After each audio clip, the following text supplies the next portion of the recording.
Hi guys, welcome back to cook with me Shalini. ఈరోజు కిచెన్లో కమ్మని రుచితో కాకరకాయ కారం ఎలా తయారు చేయాలో ఈజీ వేలో కొలతలతో సహా చూపించబోతున్నాను. కాకరకాయ నచ్చని వాళ్ళు కూడా ఇలా చేసి పెడితే చేదు లేకుండా కమ్మగా తినేస్తారు. మరి కాకరకాయ కారాన్ని రుచిగా చేయడమే కాదు, మరి ఎక్కువ రోజులు ఎలా నిల్వ చేసుకోవాలో డీటెయిల్స్ అండ్ ప్రిపరేషన్ని చూద్దాం పదండి రెసిపీలోకి.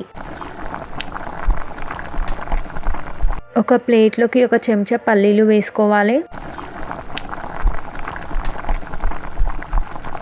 ఒక చెంచా ధనియాలు వేసుకోవాలి.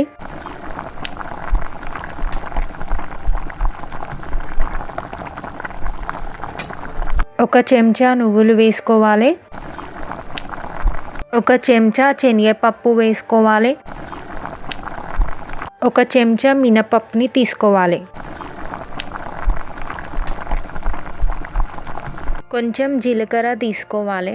కొంచెం ఆవాలు తీసుకోవాలి. ఒక పెద్ద నిమ్మకాయ సైజ్ అంతా చింతపండుని తీసుకోవాలి.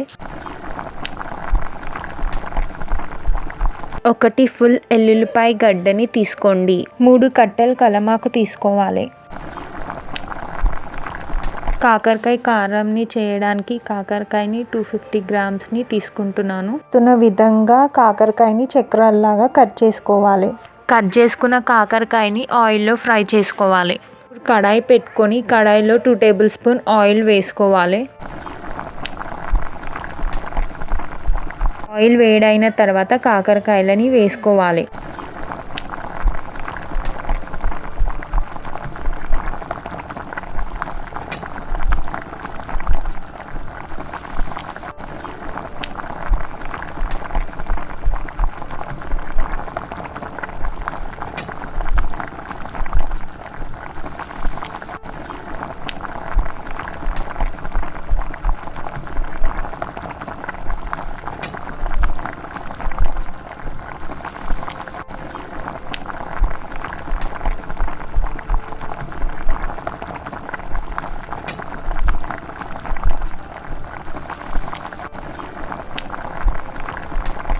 గోల్డెన్ కలర్ వచ్చిన తర్వాత ఒక ప్లేట్లోకి తీసేసుకోవాలి. కడాయి పెట్టుకొని అందులోకి కలమాక్ని వేసుకోవాలి. కలమాక్ని ఇప్పుడు ఫ్రై చేసుకోవాలి.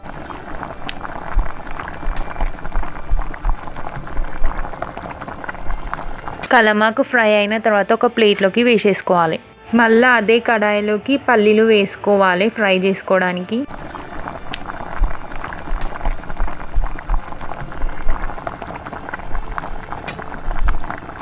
పల్లీలు కొంచెం వేగిన తర్వాత కొబ్బరి, నువ్వులు, జీలకర్ర, ఆవాలు, ధనియాలు, మినపప్పు, శనగపప్పు, నువ్వులు ఫ్రై చేసుకోవడానికి వేసేసుకోవాలి.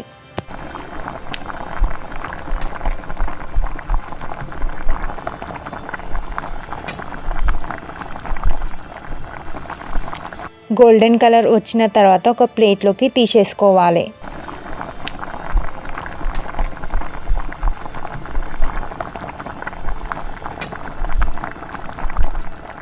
మళ్ళీ అదే కడాయిలోకి చింతపండుని, వెల్లుల్లి రెబ్బలని ఫ్రై చేసుకోవాలి. ఇప్పుడు మనం మిక్సీ గిన్నెలోకి పప్పులను ఫ్రై చేసుకునేది మిక్సీ గిన్నెలోకి వేసేసుకోవాలి.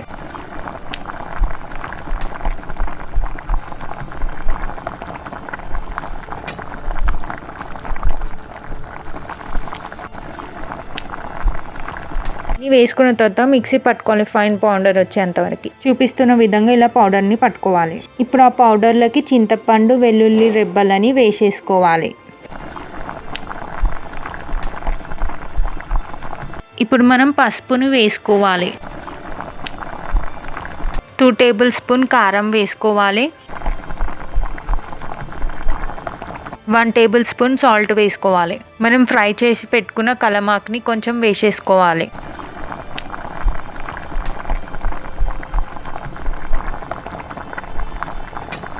ఫ్రై చేసి పెట్టుకున్న కాకరకాయలను కూడా వేసేసుకోవాలి. తర్వాత మిక్సీ పట్టుకోవాలి.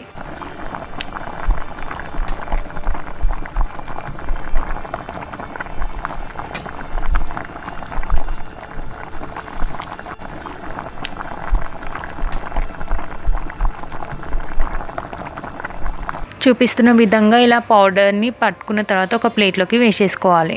రెసిపీ నచ్చిందా? రెసిపీ నచ్చితే ట్రై చేస్తారా? ట్రై చేసిన తర్వాత కామెంట్ చేయడం మాత్రం మర్చిపోకండి. లైక్ చేయండి, షేర్ చేయండి, సబ్స్క్రైబ్ చేసుకొని మీ ఫ్రెండ్స్ అండ్ ఫ్యామిలీ మెంబర్స్కి రెసిపీని షేర్ చేయండి. Thank you for watching.